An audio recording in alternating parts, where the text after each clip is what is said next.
السلام علیکم ویورز، نئی اپڈیٹ کے ساتھ حاضر ہیں۔ مکہ المکرمہ میں رسول اکرم صلی اللہ علیہ وسلم کے زمانے کا بازار 1450 سال بعد سعودی ثقافتی ٹیم نے دریافت کر لیا۔ مکہ المکرمہ میں پیغمبر اسلام صلی اللہ علیہ وسلم کے زمانے کا بازار دریافت ہوا ہے، جو قبل از اسلام اور ابتدائی اسلامی دور میں سوق حبشہ کے نام سے مشہور ایک اہم ترین عرب بازار تھا۔ عرب نیوز کے مطابق ایک سعودی سائنسی ٹیم نے مکہ المکرمہ کے علاقے میں ایک قدیم سوق کی جگہ کا پتہ لگایا ہے، جو قبل از اسلام اور ابتدائی اسلامی دور میں ایک اہم ترین عرب بازار کے طور پر کام کرتا تھا۔ سوق حبشہ کے نام سے مشہور یہ site King Abdulaziz Foundation for Research and Archives, وزارت ثقافت اور اس کے ہیریٹیج کمیشن کے تعاون سے دریافت ہوئی ہے۔ بتایا گیا ہے کہ سوق حبشہ ایک قدیم موسمی عرب بازار تھا اور جزیرہ نما عرب کے مغرب میں تہامہ کے علاقے میں سب سے بڑا بازار تھا۔ یہ سوق ہر سال 8 دنوں تک منعقد ہوتا تھا، جو اسلامی کیلنڈر میں رجب کی پہلی تاریخ سے شروع ہوتا تھا اور اسلامی سال 197 ہجری 813 عیسوی تک ہر سال منعقد ہوتا رہا۔ اس کے بارے میں فاؤنڈیشن کے سیکرٹری جنرل اور سوق حبشہ کی سائنسی کمیٹی کے سربراہ فہد السماری نے کہا ہے کہ تاریخی معلومات کی دستاویز کرنا ایک مخصوص طریقہ کار کے اندر ہونا چاہیے، اس لیے محکمے نے دستاویزات میں متعدد تجربات درج کیے ہیں، جیسے کہ عکاس مارکیٹ کی دستاویز کرنا اور مملکت میں پیغمبر محمد صلی اللہ علیہ وسلم کی سیرت سے کچھ سائٹس شامل ہیں۔ حبشہ بازار مملکت کے لیے ایک قدیم تاریخی اور ثقافتی اثاثہ ہوگا۔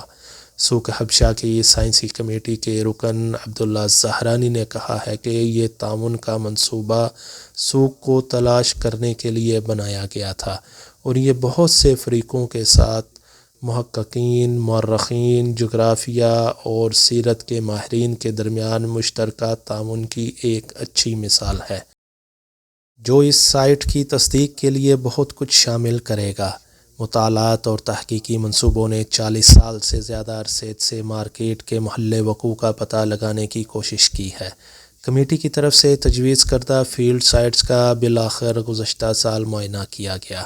سوق حبشہ کی سائنسی کمیٹی کے ایک اور رکن عبداللہ الولا نے کہا ہے کہ ہم نے کارواں کے مکمل راستوں کو بنانے پر کام کیا، جس میں کوسٹل روڈ، تہامہ روڈ، سراوت پہاڑوں کی چوٹیوں کے ساتھ ساتھ ایلیفینٹ روڈ بھی شامل ہے۔ درست نقشوں پر 4 ٹریک بنائے گئے، جنہوں نے واقعی مارکیٹ کے مقام کا تعین کرنے میں مدد کی اور پھر تاریخ دانوں کے حوالے کر دی گئی۔ مورخین کا کہنا ہے کہ بازار کا تذکرہ پیغمبر اسلام صلی اللہ علیہ وسلم کی سیرت میں کیا گیا ہے، جنہوں نے اپنے مشن سے قبل تجارت کے لیے سوق میں حصہ لیا تھا۔ اس خطے میں تاریخی بازار عام طور پر ان علاقوں میں واقع تھے جہاں پانی، بارش اور چارے والی زمین کی کثرت تھی۔ اسی وجہ سے سوق حبشہ مکہ مکرمہ کے ساحلی شہر اردیت میں وادی قنونہ کے کنارے واقع تھا۔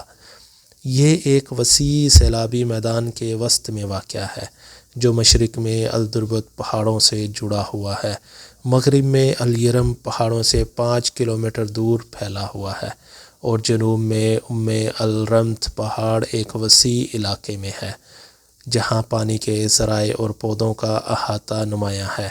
معلوم ہوا کہ بازار الجناد گلی سے بھی گزرتا ہے، جس نے سوق کے مقام کا تعین کرنے میں ایک اہم ترین نشان کے طور پر کام کیا ہے۔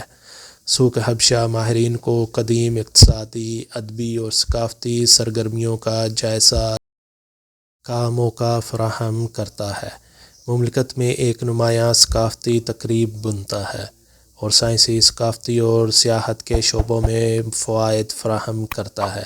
یہ تھی اب تک کی ہماری اپڈیٹ، اپنی دعاؤں میں یاد رکھیے گا۔ اللہ حافظ۔